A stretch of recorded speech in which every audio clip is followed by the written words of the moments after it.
dapat meleraikan dan bolehkan kita dapat menemukan apa yang tersembunyi di perut hutan belantara ini. Pengembaraan ini memaksa rombongan melalui beberapa buah bukit dan laluan jalan pintas kayu balang kira-kira 10 km yang begitu mencabar sebelum memasuki kawasan hutan di bawah bukit. Di sini, laluan jalan sukar dihadapi dengan tenang. Rombongan terpaksa menyeberangi sungai yang dipenuhi batu-batu kelikir yang licin. Walaupun begitu, yang pasti, aktiviti lasak ini satu pengalaman yang sukar untuk dilupakan.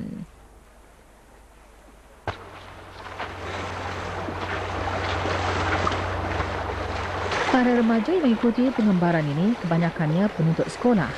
Sudah setentunya mereka akan dapat memanfaatkan pengalaman di samping menambah ilmu pengetahuan tentang hutan hujan Khatul Istiwa yang terdapat di kawasan Ulu Hutan Selapun ini. Pengembaraan ini juga bertujuan untuk mengetahui hutan hujan tropika itu yang sebenarnya dari perspektif yang luas. Di samping mengalami keunikan berjalan di bawah rimbunan pokok-pokok melangit, di mana hanya sedikit cahaya matahari yang mampu menembusi celah-celah kanopi pokok-pokok kayu. Kehadiran pokok-pokok melangit dari kaum damar setinggi lebih 30 meter ini membuatkan udara di kawasan ini lembap, di mana terdapat tumbuhannya menghalang angin untuk berlegar. Seperkara yang pasti dihadapi ialah cabaran berjalan di atas batu-batu kelikir yang berlumut dan licin. Ada kalanya, jika kami kurang kawalan diri, sudah tentunya akan jatuh. Setelah melepasi jalan sukar, kami sepakat untuk berehat melepaskan lelah buat seketika. Keindahan di kawasan hutan Ulu Selapun ini memang terserlah. Jeritan rimba menjadikan lagu suasana masa rehat kami. Masa rehat diambil hanya buat seketika. Rombongan kami meneruskan perjalanan supaya kami akan sampai ke destinasi sebelum keadaan cuaca yang baik ini akan berubah. Deruan air terjun sudah semakin jelas kedengaran dan apabila kami tiba di destinasi yang dihajati, kami rasa terpegun di dalam hati. Betapa indahnya air terjun yang terdapat di sini yang mempunyai ketinggian kira-kira lebih 10 meter dengan curahan air yang menyelusuri laju di atas batu yang bertingkat-tingkat yang masih berkeadaan semula jadi. Berkunjung ke daerah pedalaman bagi orang kota adalah satu pengalaman yang menambat hati dan jauh dari hiruk-pikuk suasana kota. Satu kawasan yang menjanjikan ketenangan dan kedamaian jiwa sambil menghirup udara segar dan bersih, seperti keindahan air terjun yang terdapat di belakang ini. Air terjun Rapade di Ulu Hutan Selapun yang tinggi megah seluas mata memandang yang mempunyai ketinggian lebih 10 meter dengan percikan air terjun yang mengagumkan. Remaja di pengembaraan ini tidak melepaskan peluang untuk menikmati curahan air yang dingin. Mandi di bawah air terjun membuatkan badan yang terasa lelah selepas jauh berjalan kini terasa segar. Bagi remaja di pengembaraan ini, mereka tidak puas-puasnya menikmati curahan air dingin.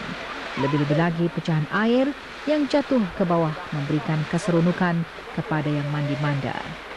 Ramai berpendapat mandi di bawah curahan air terjun serba sedikit menghilangkan ketegangan fikiran dan keletihan. Mungkin juga benar pendapat ini.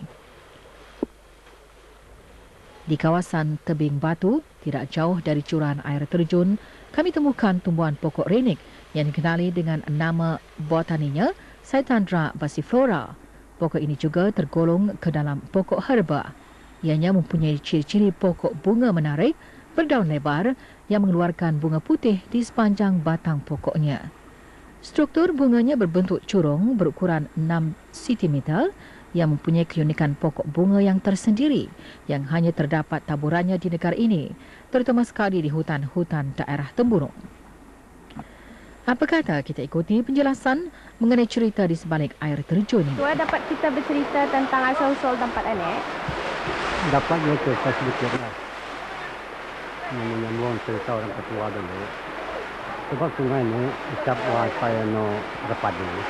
Orang menubuh dulu dalam laut bapa dia matanya atau ucapnya Sungai Bob kepadihlah nih atau ya kita orang begitu.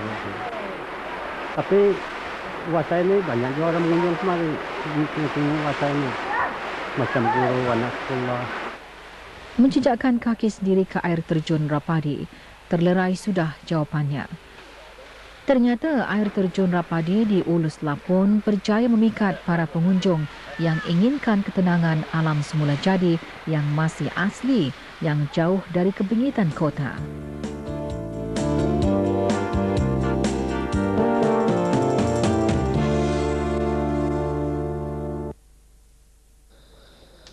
Sinar Islam menyinari 7 keluarga Iban di kampung Selapun ini dari sejumlah 220 orang penduduk kaum etnik Iban dan Murut di sini. Sebuah balai ibadat telah didirikan sejak tahun 1995 yang dilengkapi dengan kemudahan asas untuk beribadah kehadrat Allah Subhanahu Wa Taala, dan tempat ini juga dilengkapi dengan penghawa dingin.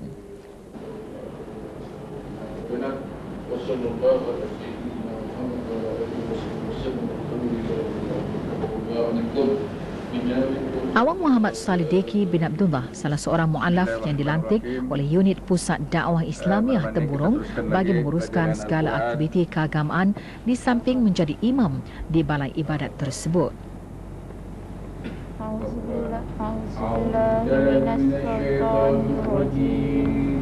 Bismillahirrahmanirrahim. Inna anzalnahu fi lailatul qadr. وما أدراك ما ليلة القدر ليلة القدر خير من ألف شهر تنزل الملائكة والروح فيها بإذن ربهم من كل أمر سلام هي حتى مطلع الفجر صدق الله العظيم.